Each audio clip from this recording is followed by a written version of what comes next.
back to the Next Wave podcast, where we bounce back, lock in, network, stay 10 toes down, let's surf. I'm here with a very special guest today, somebody who's been making a lot of the same moves I'd like to make in the community. Please join me in welcoming Jerome Gumbs. Thanks for having me. It's a pleasure to be on Next Wave podcast. Been checking out your stuff, and I feel this is, aligned with what I'm trying to do in the community. So anytime I can help someone spread the message of empowering young men or just future leaders, I'm a part of. So very happy to be here. Okay, thank you for considering me a potential future leader. That means a lot. So what is it that you do? What is your organization about? Oh, man. Empower Me Academy, it's so multifaceted. Oh, man. I primarily started it for my son, who's now 21. And I felt, as I was thinking of moving him from Illinois to San Francisco, I wanted him to be a part of a program that would not only push him to be the best version of himself on the court, but also teach him all the life lessons that he will need to be successful in life. And as he was coming here during the summer, I started training him and a couple other students from San Francisco. Also, the USF head coach, Rex Walters' children, they created a community. I started training them. All of a sudden, they started playing better on their teams. People started asking them where they're training. Fast forward 11 years later, 3,000 children after. Empower Me Academy is a staple in the Bay Area where we're just an alternative to the youth environment of sports, where we're all about developing inside out versus the alternative. Nice. I like it. Yeah. And what's your story? Can you take us back to your upbringing and your intro to basketball? And it's a great question. My intro, first of all, I got to start with my parents, primarily my mom. I grew up in a household with 6 girls.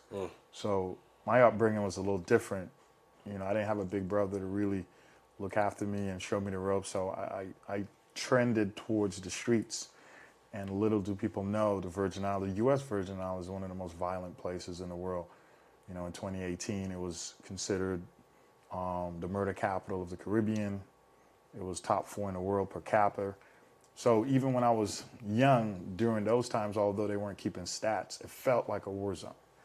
And for me, my mom tried to hide me from that culture by enrolling me in a lot of church activities. I thought I was going to be a pastor. And then one day I ended up on a playground just messing around with my friends. A guy who eventually became like my second dad, mentor, Cyril Benjamin, saw me, saw the energy, saw the passion, saw the athleticism. I was probably wearing flip-flops. And he said, you know what, I think I have a place for you to channel all that energy. Introduced me to basketball. And what I did is took the work ethic I saw my parents modeled. My mom is from St. Kitts, my dad is from Anguilla. And I just put that work ethic that was modeled my entire childhood into basketball, where I got better a lot faster than my peers. By the time I was a sophomore in high school, I was considered the best player in the Caribbean, one of the best players in the Caribbean, which got me an opportunity to go to Florida to be seen by a lot of the East Coast schools. A lot of them started recruiting me. Actually, we had a practice in Florida where we had like Billy Donovan, Tubby Smith, Kelvin Sampson. We had all the top coaches in our practices. But for me, it wasn't a good experience because I was the only U.S. citizen. Everyone else was from like Panama, Costa Rica, Puerto Rico, and the coach was Cuban. So while I'm destroying people in practice, I didn't really play much. And then I had a conversation with the coach, and I'm like, what am I doing wrong? And he said, listen, you're from the United States. If this doesn't work out for you, you're going to be fine. These guys are coming from the slums of these islands, and they need this opportunity. And I'm like, wait, just because I'm from the U.S. Virgin Islands doesn't mean I didn't come from a tough place. So I didn't feel I was going to get an equal opportunity. So I went back home, almost gave up on my dream. My mentor, Cyril Benjamin, like, no, you can't give up. That's just one roadblock. So he convinced me to go back. Ended up going to Kentucky, which... This is all in high school still? All in high school. This is my senior year now. The previous story was my junior year. A prep school or? Kind of like a prep school. I mean, honestly, it was illegal. Like, we went to a school my junior year where the team was like 2-30. We got there. It was 17 of us. All of us went Division One. It was, to this day, still the best team I ever played on. And the year we all got there, we went like 30-1. And the team that beat us, we played them again, and we ended up beating them by 40. Wow. So I don't know who thought it was going to be successful. The school federation, or whatever you call it in Florida, got involved. It's like, this can't be happening. What they did, they stripped us of any title, banned us from playing in local leagues. So they started playing nationwide. Wow. And when I was in Kentucky, the team ended up being ranked top 5 in the country. And the team I was on was better than that team. So that's the type of team we were on. So long story short, I ended up going to Kentucky and played for one of the best coaches I ever played for, John Tinsley. I actually felt like the whole empowerment, energizing coaching, believing in people came from him. Yeah. Because the type of stuff he used to tell me, he used to make me feel like I was Michael Jordan with all the stuff he told me, but it was, from his point of view, it was real. And then it was so real, he started making me believe it. So I went from the experience my junior year to going to Kentucky, being the first player, not born in Kentucky, to make the Kentucky All-Star team. Wow. I took the team to the playoffs. I was top 5 in rebounding, top 10 in scoring. I was called the best kept secret in Kentucky. Wow. And then as the year went on, I played in this East versus West All-Star game. And normally, I think it's the West team normally destroys the East, because the West team are the players that are going to like Kentucky, Louisville, all like from Lexington and Louisville. And little old me, I'm from the country part of Kentucky, and the year before, I think the team won by like 40-something. So they were already expecting to beat us. Sure. So we started playing. I ended up winning MVP. We won. Yeah. And Cincinnati was there to see someone else. But because I got MVP, they was like, who's this kid? Yeah. So they started recruiting me. I ended up going to see Bob Huggins. So it came down between Cincinnati, which the year before had Kenyon Martin. So they were the number 1 team in the country. Yeah. But USF was already recruiting me, because what happened, the AD at USF at that time went to school with the guy that taught me basketball. And he called him. In the Virgin Islands. Yes. So he called him and said, listen, I got a kid leaving Florida that was being heavily recruited, and no one knows where he's going. I'm telling you first before people find out. So they started recruiting me as soon as I got to Kentucky. I didn't even touch a basketball. They came, took me out to lunch, and when it came down to the decision, I chose USF because of that connection they made from before I got a name, but also they graduated everyone. Yeah. Since Cincinnati had the worst graduation rate in the country, and up to this day, I still don't know how you do that. Yeah. Being a student was also really important to you, finishing what you started. And that's I don't even know why I didn't bring that up first. So growing up in a household with only women and being the only boy, almost being part of the statistics of being someone coming from the islands not making it, one of my main goals was to graduate, because my mom always said, I want my only son to graduate from college. So when I really looked at the factors, Cincinnati, top teams in the country, my best friend was at Oklahoma. Yeah. Went to 2 Final Fours, and he called me every day, Jabari Brown, every day. He's like, you got to go big time. It's great. And he almost convinced me. And he almost convinced me because I was a huge Jordan fan at the time. Little do people know, because I'm not a fan now, but Of Jordan. yeah. Why is that? I just think,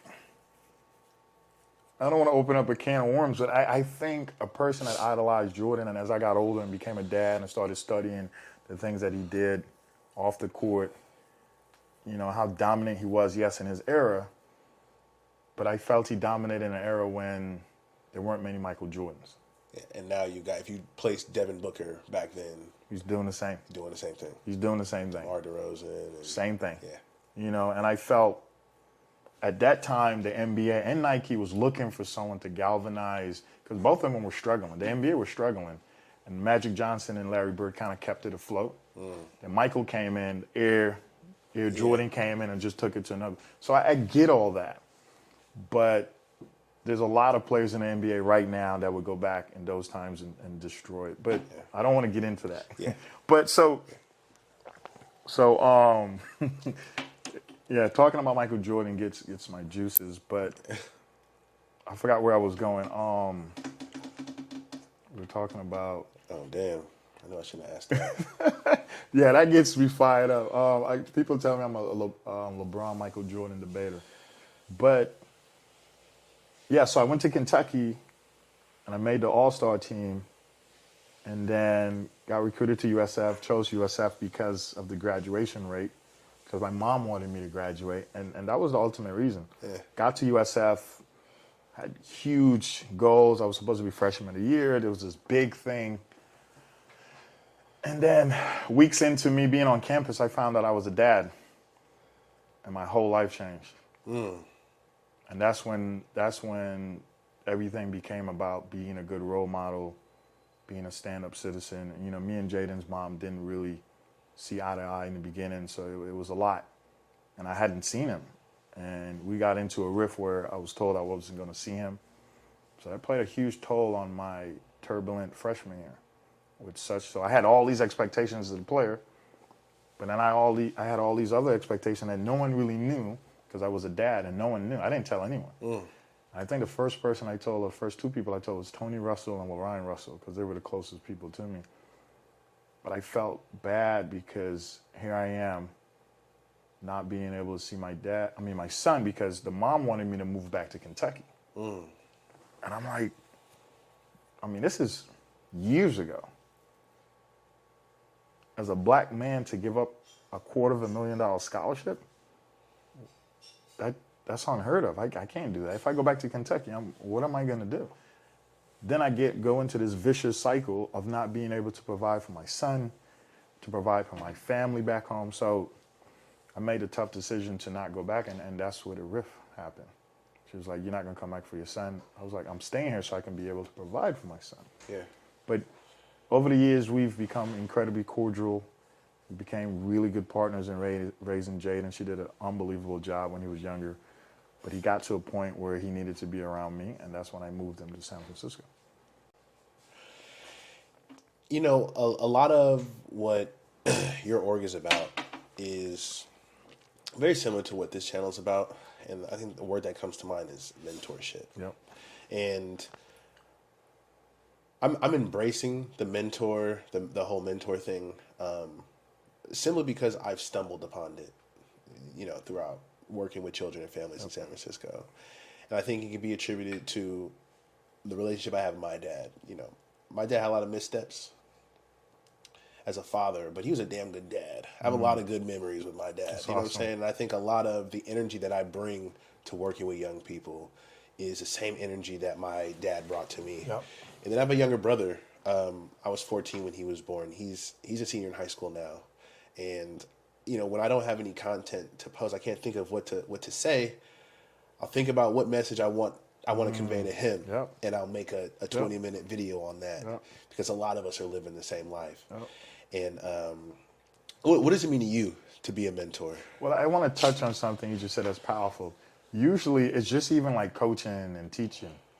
You can't teach or coach what you don't know. Yeah. So usually we coach and we mentor based on what was modeled by us. Yeah.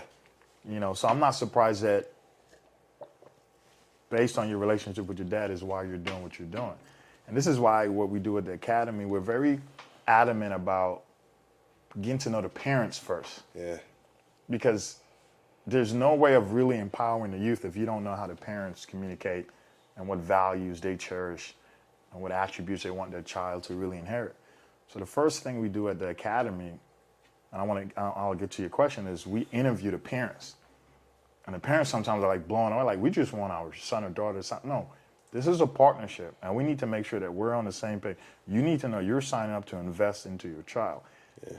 Because 10, 20 years from now, your child is going to look back, and out of all the programs, they're going to look back and be like, Empower Me Academy was hard, it was tough, it was different, but I'm still using those things I learned at the academy now in life, and that's our paycheck. We're not into the instant gratification with children to come in and like, okay, this feels great. No, we want the investment where the children are coming back when they're in college and being like, Coach Gumbs, Coach Matt, or whoever it is at the academy, like, this was still the most transformative experience because of how y'all pushed me and how real y'all were with me about life. But mentorship to me, I remember talking to a guy, and his name always escapes me. It was during COVID. I was interviewing people that had already done the mentorship at a high level. He was doing this program for about 30 years. I remember talking to him, and he turned to me. He said, "Everyone is a mentor." I was like, "What do you mean?" He's like, every adult is a mentor." I was like, "I don't believe that." He said, "Let me explain. Every time you interact with a child, you're modeling behavior. And children are always, they're so impressionable where you can just meet them at a Target. Right.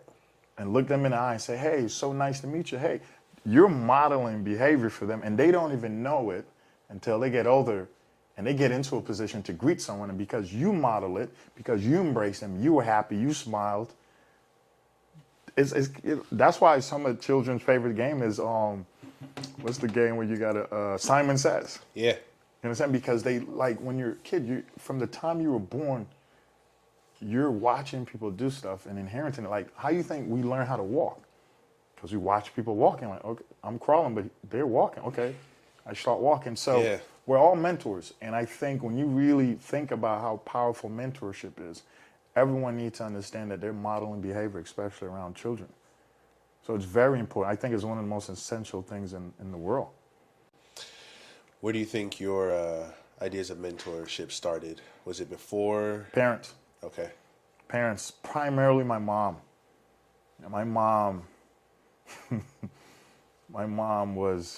she's, to this day, she's my superhero.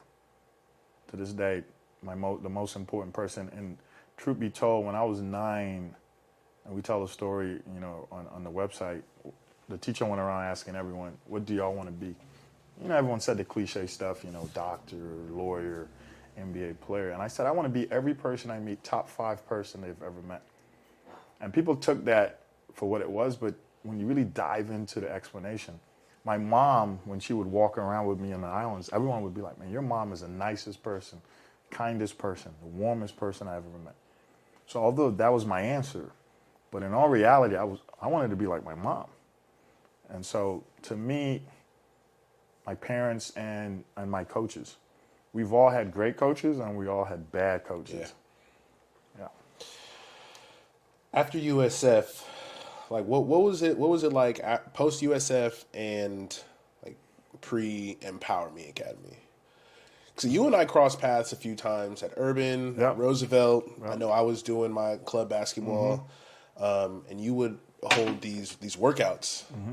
And I think admittedly at first glance, it was like, what is this organized chaos? Like, it's kids of all different age groups.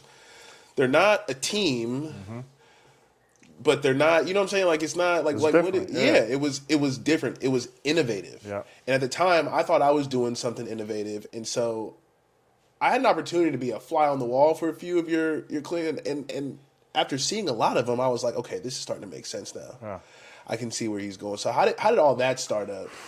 Man, I like the segue question of, what was post and pre-EMA, because it's all intertwined. Yeah. I've traveled to 26 countries because of basketball. And the one thing I always did is I pay attention. I think it's because of how I was raised. When you grow up in a place that's very violent, you're always on 10. Always on your P's and Q's or whatever you want to call it. So when I traveled all over the world, I always paid attention to coaches, drills, academies, and after USF, I traveled to Argentina and Europe playing professionally. But wherever I went, I did 2 things. I always found some child that was underprivileged or underserved, and I mentored them, whether it was a girl or boy, and I took that family in, because usually whatever country I played in, I probably on each team made the most funds or the most money. But on top of that, I always checked out academies, because I knew, and they're actually getting recognized for it. Europe does a hell of a job in academies. I actually know parents that are taking their children during the summer to Italy, to Spain, to be a part of their academies versus traveling all over the country playing in tournaments. Yeah. Because they feel that is much more, that's a better investment for their child's time. And plus it gets them out of the country. And I think the greatest gift you can give a child is traveling Traveling. outside Yeah. of the United States. Not going from here to Sacramento. That's not the same. Getting in a plane, going through customs, Yeah. right? Flying across the water, landing in a complete different country, different language, everything. And that's when their awareness heightens, because that's when they start appreciating where they're from, Yeah. but start embracing other countries. So the whole idea of EMA came from really a collage of all the stuff I've experienced. Just combining everything from the Virgin Islands, from Europe, from Argentina. So when people would look at me like, man, this is so weird or different, it's supposed to be, because it's like a monster I created from all the different countries I've been in, and then really taking the best attributes of every place I've been. How did you start? How did you network with families, find the players, get the spaces? I always tell people that try to do this to join me, because there's so many stars that had to align for me to start it. I think it all started by me going to USF and having a decent career, then playing in the summer league, then having a decent career in the pro-am, which allowed me, when I started training, those two careers allowed me to have credibility to coach. So once I started coaching, people that knew me from playing were like, okay, I thought you were a decent player and I thought you carried yourself well. To this day, alumni at USF still highlight how I was off the court versus how I was on the court. And to me, my mom always told me, make sure who you are off the court outshines who you are on the court. Yeah. So this was the messaging that I was getting from home. And this is what I've continued to replicate in my messaging to the children. So when I think of all the experiences,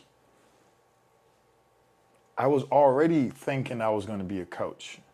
And the purpose for that was, like I said, my son, but also I've had at least 50 coaches in my life. Yeah. And 75% of them or more were terrible. Really? Should have never been coaches. Because I think when you're more concerned about the athlete versus the human, you're missing the point. Yeah. Because we're all going to have to hang up our sneakers and jerseys at some point. How are you preparing that person for after? I think Nelson Mandela said it, and we put it on our website. Sports speaks a language that children understand.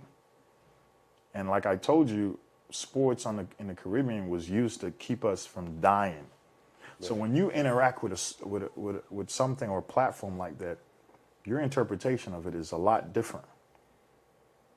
So for me, sports has always been a vehicle to create better characteristics and to develop into your best self. From the day we're all born, our main objective is to be our best self. Not to be the richest, not to be the smartest, to be our best version. And it varies from person to person.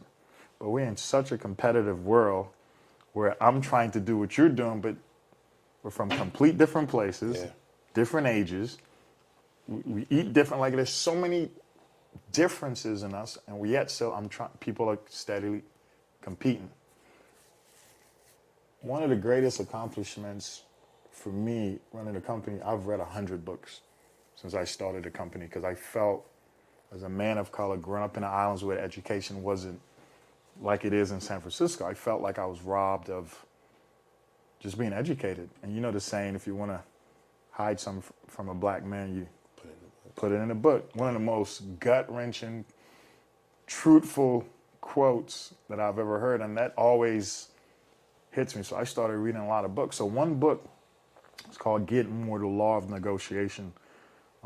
Stuart Diamond, one of the world-renowned negotiators. I think he teaches at Harvard or Princeton, one of those schools, and Wharton School of Business. And he speaks that if society, especially the black community, learn that if we come together and we bring our resources together, instead of fighting and competing against each other, we all eat. It's kind of like cooking a feast. Yeah. Right? When one person try to cook the whole feast, it's not as fulfilling as like 10 people all cooking different things and then bringing it. And that's been my mindset. Yeah. And you feel like, do you think your time at USF kind of helped with your networking? Oh, yeah, most definitely. Well, again, so many stars aligned throughout my life. And growing up in the Virgin Islands, everything was about community, family. You talk to everyone. Like, from the time you left home to go to school, you had to say hello to every adult. Yeah. And when you came home from school, and if you didn't say hello to one adult, that adult would probably whoop you. And then you would go home and get whooped. And this was back in the day. So that developed a habit in me. And then as I traveled, which I said is the greatest gift to any human, especially children, I started being forced to come out of my comfort zone. That's one of the first things we teach children at the academy, that the definition of hard work at the academy is always being out of your comfort zone. So with those experiences, and then coming to USF with all those experiences prior, and then hearing a professor say, in business, it's not what you know, it's who you know. So I'm thinking I already learned that, but in a different context. It's such a hard thing for me to sit with. It was a really hard thing for me to sit with. It's not what you know, it's who you know. It's who you know. I think after years of working with children and families in San Francisco, it wasn't all good.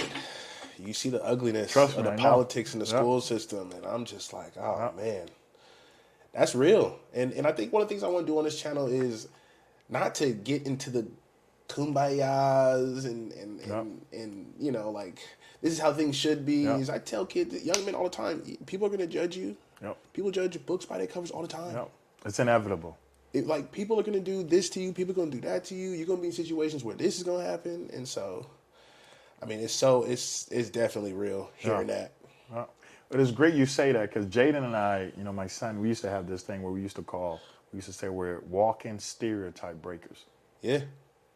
Because we would walk in and we would, like, when I had my car, my SUV, me and Jay used to drive, and we would just watch people watch us, two black men in a car like we did, and just watch how they just looked at us like we were aliens.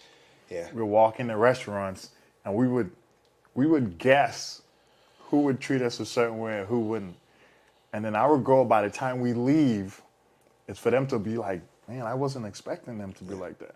And we felt it was our obligation to continue, because we lived in the city and we were exposed to like decent restaurants and decent places. Our goal was to break down people's paradigm as a black man, so when someone else comes, they won't have the same interaction in the beginning. Yeah. Speaking of you and Jaden in that SUV, September 2021, I was right out here on the street, and I was talking to my father, and it was I was pretty much getting into it. I forgot what it was about, but it was something small. And I saw you punch it up Turk Street, and it was you and it was Jaden. Yeah, I usually did it on the street. Windows down, the moonroof was open, and I was like, man, how many times did in my upbringing in this community was I in my father's Suburban, and he was punching the Turk, and we was just having a good day, me and my dad. Yeah. And at that point, we was getting into whatever it was about, and I watched Jaden having a good day with his dad on the same strip, and I was like, wow, that's a beautiful story. Crazy. That's awesome. I would have never guessed that. Wow. Yeah, you was moving. I was gonna put my hand up, but you was flying. Yeah, that car had some. You don't have it anymore? Yeah, nah. I turned it in. I turned it in. I haven't gotten a new car in a couple months. I kind of wanted to. Sometimes I do stuff to be grounded. Yeah.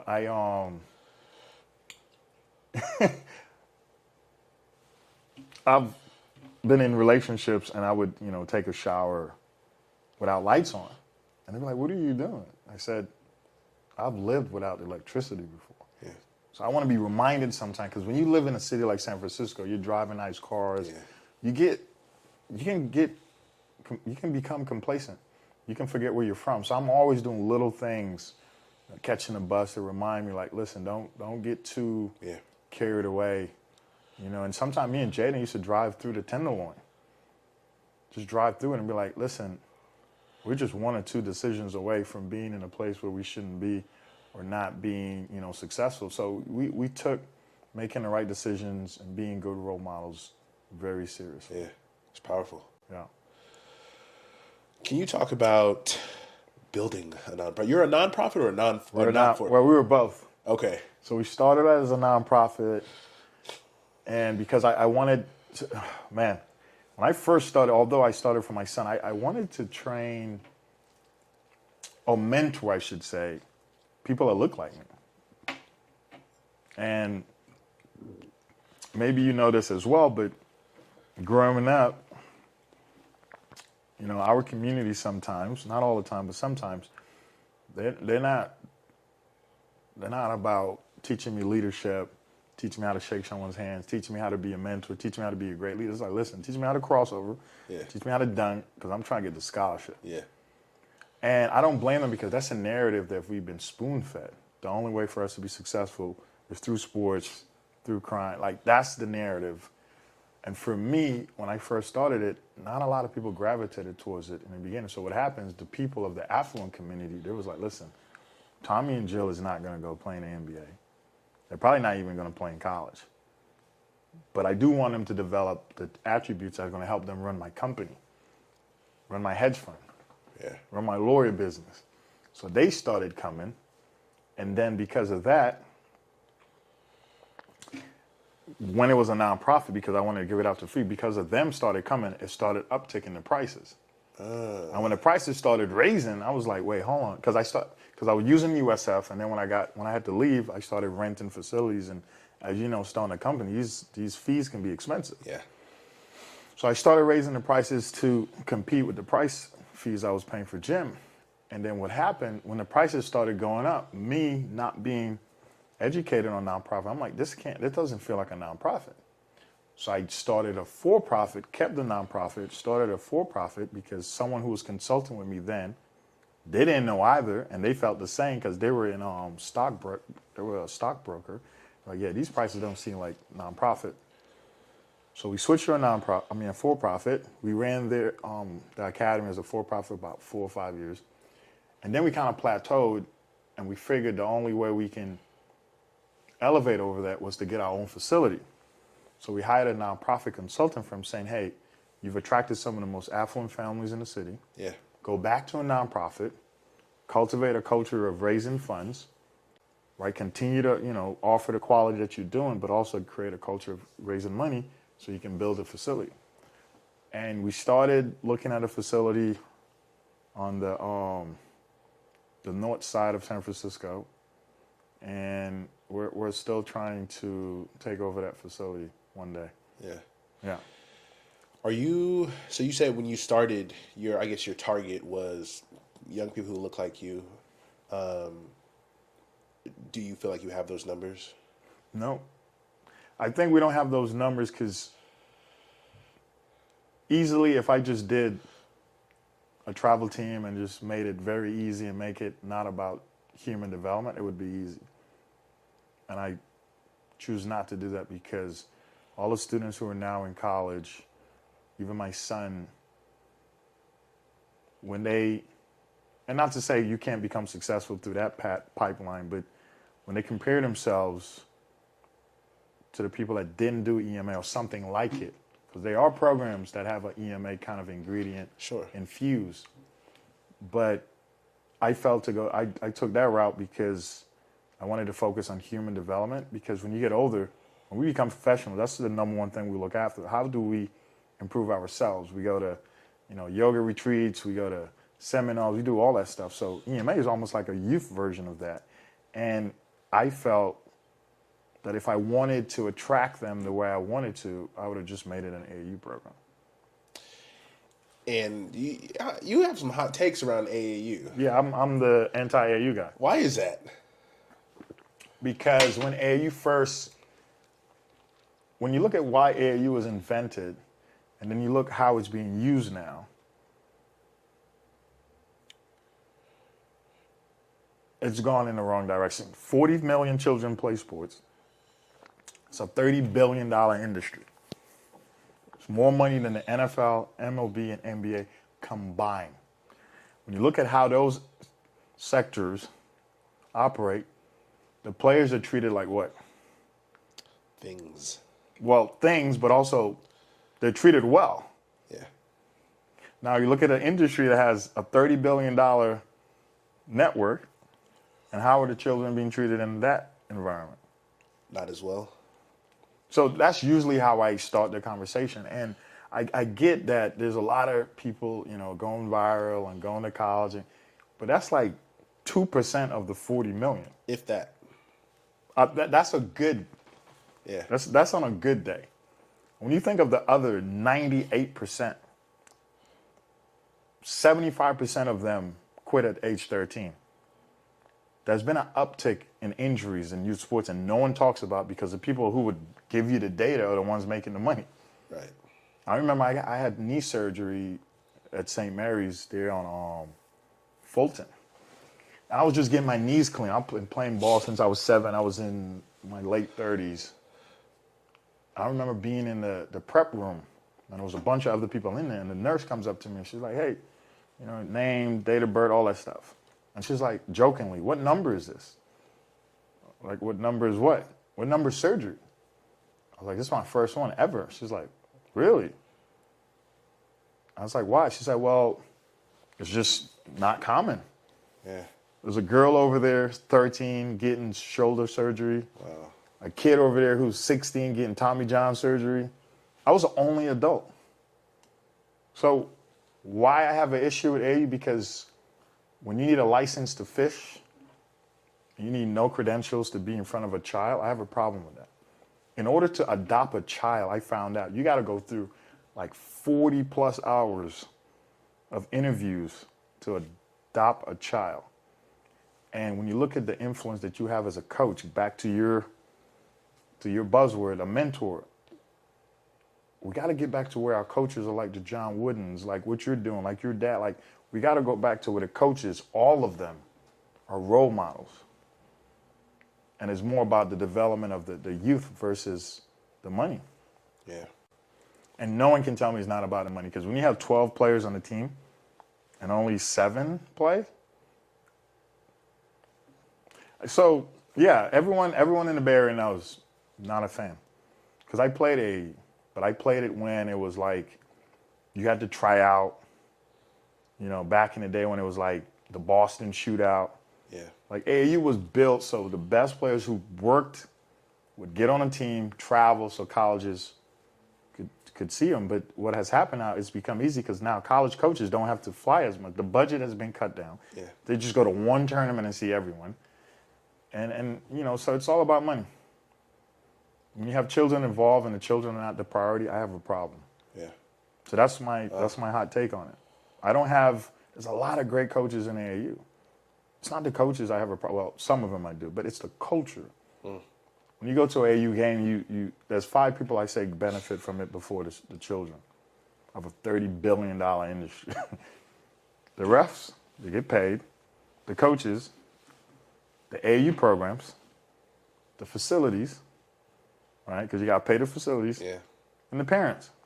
Some people are like, what do you mean parents? Well, when they go to Vegas, you know how many parents are like, we going to Vegas. Cosmopolitan. Exactly. So for me, again, it's all fun and games. It's easy. And I think AAU has done a really good job of amplifying the sugar, is what I like to call a sports playing. If Kobe could just play instead of training, he wouldn't be Kobe. So for me, the children that don't really care about development, that should play AAU or play on a team that is just about playing games every day. But you've played the game. We're lying to people telling them you can only get better by playing. You got to develop at a younger age the skills, the fundamentals, and as you get older, you play more games. Because if you want to play at the next level, especially high school, you got to have the fundamentals. Right. So I can dive deep into, Sure. But I'm just giving you the surface level answers. But there's a lot of stats. The NBA, it's starting to impact the NBA. Yeah. Some of our superstars, almost every year our superstars are being hurt. Back in the day, Michael Jordan played against the Detroit Pistons and didn't get hurt as much as some of our superstars. And the NBA is tracking down Zion Williamson's. Yeah. It's that's why the NBA started. They took away the age limit to enter the NBA. because they figured that, there's a stat actually that a child that plays AAU from age like 7 or 9, by the time they got to a senior year or college, they would have played more games than an NBA player. Wow. An NBA player plays 82 games a season. And then when they get to college, what people don't know is when you get to college, you're practicing 3 hours a day, 6 days a week, on top of weight training, on top of school, and on top of you trying to have a social life. Yeah. And then you add that to now you got to become an adult. All of a sudden, people have knee injury. Like yeah. But I tell people it won't change because I think AAU culture is like an art exhibit. When you go through it, you see all the stuff, you experienced it. You're like, man, I'm never going back there. So you're not going to go to the front And do it again. and do it again and discourage people from going. You're going to leave and go. And that's what happened. We get a lot of families at the end of their child's career when they've had like 2 torn ACLs or whatever it is. And they're like, we wish we had found you sooner. We wish we had done this. And when we get our own facility, we're going to start our own league, an in-city league where everyone plays. It's inclusive. And the goal is to take the best players from that league and they travel. But they don't travel to the United States. No, we're traveling to Europe. We're traveling to Africa. That's a travel team, in my opinion. Yeah. What are some of your favorite collaborations and partnerships you've been a part of since starting EMA?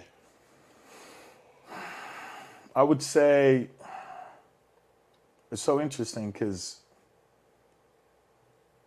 when I first started, we did some stuff. I did some stuff with Bay City, did some stuff with Champions, and a few of them tried to hire me. Matt Durrell tried to hire me a couple of times, and I was candidly honest. What you're doing is pretty remarkable, but it's a different philosophy for me. So I have a lot of respect for everyone that's doing youth sports. I just think differently. But my collaborations are more like executive level stuff. I have a marketing team that, Mary Rockman, Nate's mom, her whole team was my PR team for a while. Non Plus Ultra, who operates the Palace of Fine Arts, they're partners. I consider Urban a great partner because we use their facility. Joe at Urban. What else? Point 3 Sports. I don't know if you know what that is. They do like the backpacks with the ball sticks out. Point 3. I don't think I've seen them. We had Rock'em Socks. At one point, we were partnered with Nike when I first started. So those are the types of partnerships that I felt intrigued by because, as the people in my community knows, like I never saw people as competitors. I saw people as role models and mentors. And I read Benioff's book. I took stuff from his trajectory of building Salesforce. I've studied, Steve Jobs. So these are the leaders that I was studying. So while everyone was trying to get me to look what Bay City's doing, no, I'm building a corporation, because the goal is to build a facility, replicate it, and then put it in every city. Because I believe every city, there are families that probably want something different. Yeah. Have you had to learn or unlearn what it means to be a leader? Throughout your journey of playing college basketball? That's a great question. Being a father and running an organization. That's one of the best questions someone have ever asked me, and I've been on a lot of interviews. And the reason why I say that's a great question because you'll uncover why I do what I do with this answer. From the time I was 13 on my junior national team, which won gold in Chicago, I was always a captain on every single team from 13 to USF and to even pros. I was the team leader. So I only know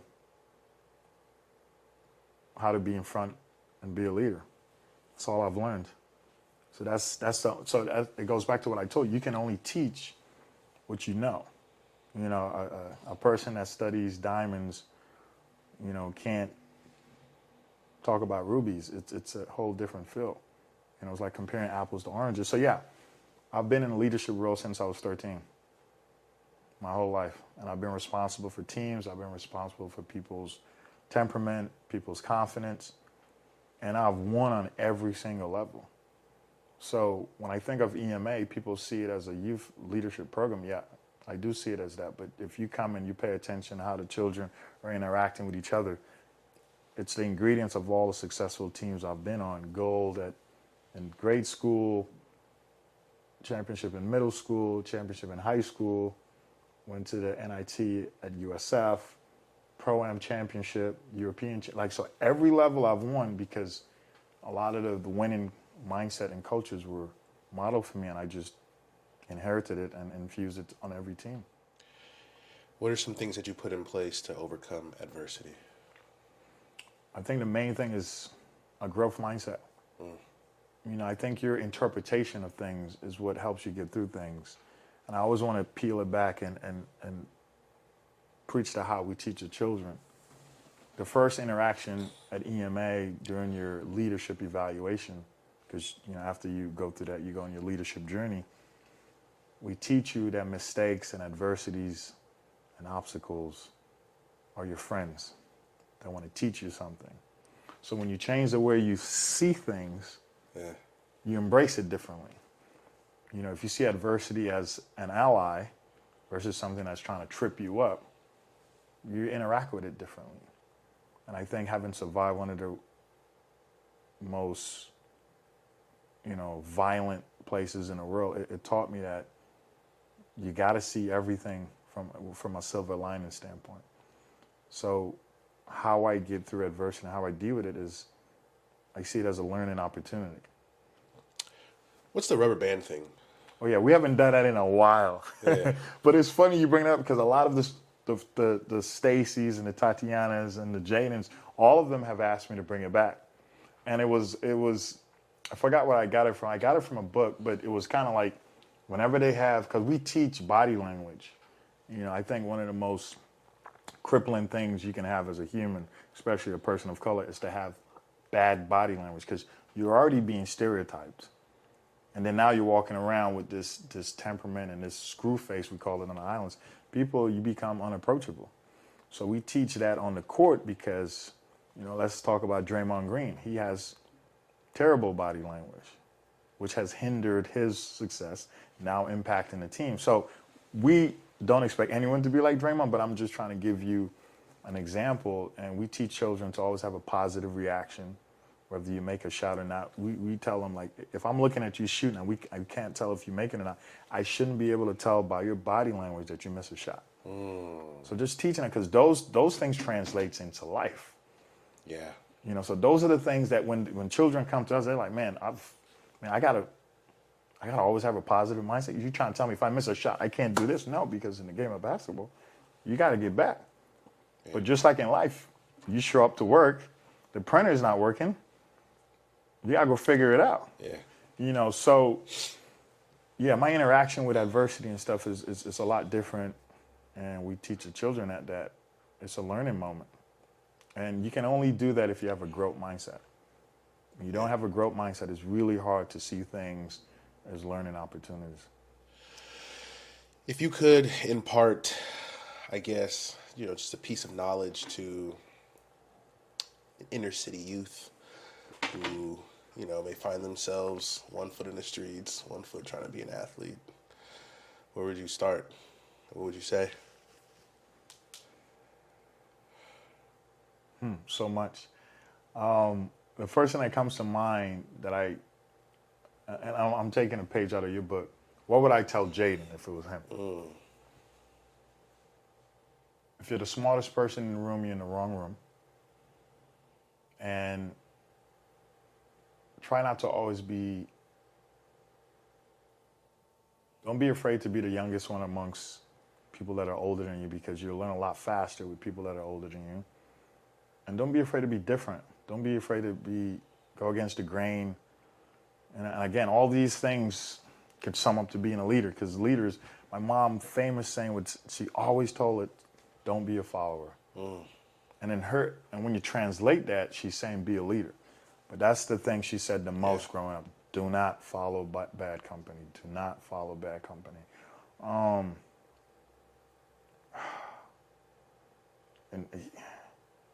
And read.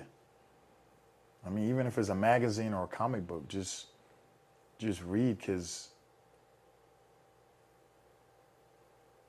we have, I mean, especially, I mean, you can read on your phone. I mean, to grow up in these times where you have, I mean, Google is like the modern day library. Sure.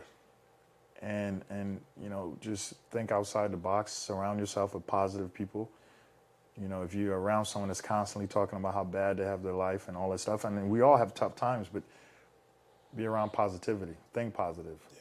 And wake up every morning thinking about the things you're grateful for versus the things you don't have. Right. And stay away from comparing yourself to others.